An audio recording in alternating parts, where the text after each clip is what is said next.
जी अस्सलाम वालेकुम, क्या हाल है सबको। ईद मुबारक। ये मैं बना रही हूँ कस्टर्ड।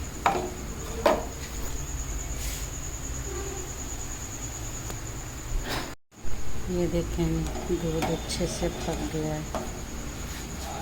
इलायची डाल के मैंने पका लिया अच्छे से।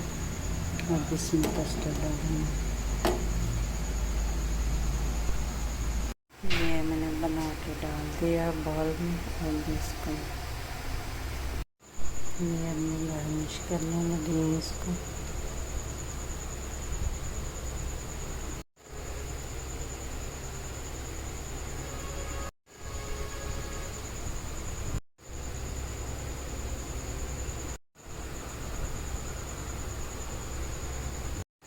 ये भी हमारा कस्टर्ड तैयार हो गया।